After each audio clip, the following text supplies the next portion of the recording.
সংবাদ সবাইকে স্বাগত জানাচ্ছি। আমি ফিরোজ তোহা। শুরুতেই সংবাদ শিরোনাম জানিয়ে দেব এই মুহূর্তে হাতে পাওয়া সর্বশেষ গুরুত্বপূর্ণ আপডেট বাংলা সংবাদ। শুরুতেই থাকছে হত্যা ও সহিংসতার দায়ে শেখ হাসিনাকে জবাবদিহির মুখোমুখি দেখতে চায় জাতিসংঘ।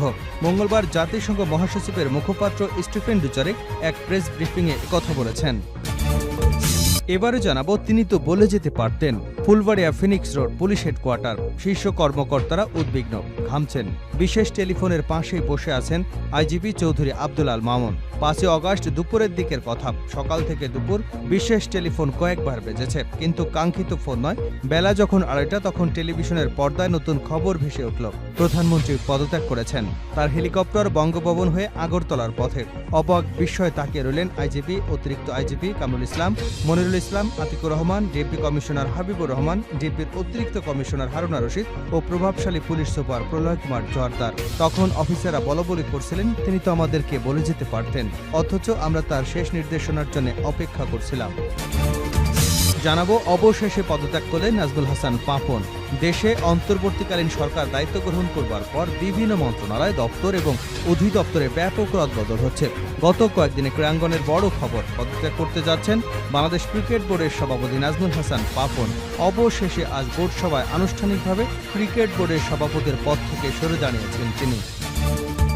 এদিকে ধানমন্ডিতে বহুতল ভবনে আগুন নিয়ন্ত্রণে 6 ইউনিট।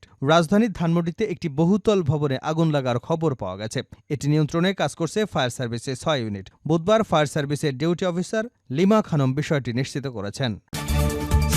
জানিয়ে দেব, সাবেক বিদ্যুৎ প্রতিমন্ত্রী নজরুল হামিদের অফিসে রাতভর অভিযান। রাজধানীর বনানীতে সাবেক বিদ্যুৎ প্রতিমন্ত্রী নজরুল হামিদ বিপুর মালিকানাধীন প্রিয় প্রাঙ্গণ ভবনে রাতভর অভিযান চালিয়েছে আইনশৃঙ্খলা রক্ষাকারী বাহিনীর সদস্যরা। মঙ্গলবার মধ্যরাতে ভবনটিতে অভিযান শুরু করে। এ সময় ভবনটি ঘিরে রাখে সেনাবাহিনী, পুলিশ এবং র্যাবের সদস্যরা। এবং সর্বশেষ জানাবো, ফরিদপুরের সালথায় জুমার নামাজের খুতবায় আওয়ামী লীগ সরকারের জুলুম নির্যাতন নিয়ে কথা বলায় মুজাহিদুল হক নামের এক ইমামকে চাকুরি থেকে বাদ দেওয়ার অভিযোগ উঠেছে আওয়ামী লীগ নেতার ছেলের বিরুদ্ধে। এতক্ষণ শিরোনাম শুনছিলেন, এবার বিস্তারিত।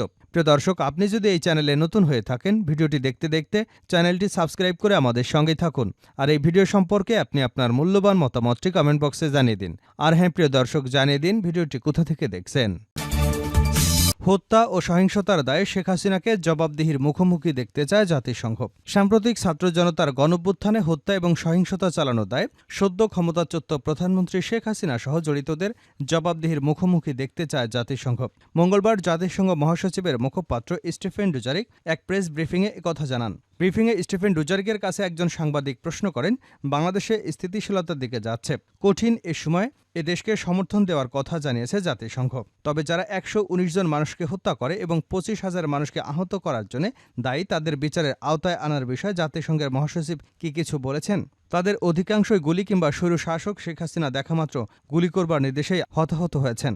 এমন প্রশ্নের জবাবে জাতিসংঘের মহাসচিবের মুখপাত্র বলেন, আমরা এই বিশেষ সংকটের শুরু থেকেই জবাবদিহিতার কথা বলে আসছি। সহিংসতা, প্রাণহানি বা মানবিক ও রাজনৈতিক অধিকার লঙ্ঘনের জন্য জবাবদিহির দরকার আছে। প্রশ্নোত্তর পর্ব শুরু করবার আগে অন্তর্বর্তী সরকারের প্রধান উপদেষ্টা ডক্টর মোহাম্মদ ইউনূসকে জাতিসংঘের মহাসচিবের অ্যান্তোনিও গুতেরেসের দেওয়া একটি চিঠির বিষয়ে কথা বলেন স্টিফেন ডুজারিক। তিনি বলেন, আমি মহাসচিবের পাঠানো একটি চিঠি সম্পর্কে কিছু প্রশ্ন পেয়েছি। আমি আপনাকে বলতে পারি, বাংলাদেশের অন্তর্বর্তীকালীন সরকারের প্রধান উপদেষ্টা ডক্টর মোহাম্মদ ইউনূসকে একটি অভিনন্দনপত্র লিখেছেন গুতেরেস। স্টিফেন ডুজারিক বলেন, চিঠিতে মহাসচিব বাংলাদেশে শান্তি ফেরানো এবং সংসদ নির্বাচন আয়োজনের প্রচেষ্টাকে স্বাগত জানিয়েছেন। মহাসচিব বলেছেন, জাতিসংঘের প্রত্যাশা ডক্টর ইউনূসের সরকার একটি অন্তর্ভুক্তিমূলক পন্থা গ্রহণ করবে, যার মধ্যে তরুণদের পাশাপাশি নারী, সংখ্যালঘু এবং আদিবাসী সম্প্রদায়ের কণ্ঠস্বর বিবেচনা করা হবে। তিনি বলেন, দেশের সব নাগরিক, বিশেষ করে সংখ্যালঘুদের পূর্ণ সুরক্ষা নিশ্চিত করতে বাংলাদেশের অন্তর্বর্তী সরকারের উপর ভরসা করেছেন গুতেরেস। রোহিঙ্গা শরণার্থীদের মঙ্গল নিশ্চিত করতে ডক্টর ইউনূসের প্রতি জোরালো আহ্বান জানিয়েছেন মহাসচিব, বিশেষ করে মিয়ানমারে অবনতিশীল পরিস্থিতির পরিপ্রেক্ষিতে। তিনি তো বলে যেতে পারতেন। ফুলবাড়িয়ার ফিনিক্স রোড পুলিশ হেডকোয়ার্টার শীর্ষ কর্মকর্তারা উদ্বিগ্ন, ঘামছেন। বিশেষ টেলিফোনের পাশেই বসে আছেন আইজিপি চৌধুরী আব্দুল আল মামুন। 5ই অগাস্ট দুপুরের দিকের কথা। সকাল থেকে দুপুর বিশেষ টেলিফোন কয়েকবার বেজেছে, কিন্তু কাঙ্ক্ষিত ফোন নয়। বেলা যখন 2:30 তখন টেলিভিশনের পর্দায় নতুন খবর ভেসে উঠল, প্রধানমন্ত্রী পদত্যাগ করেছেন।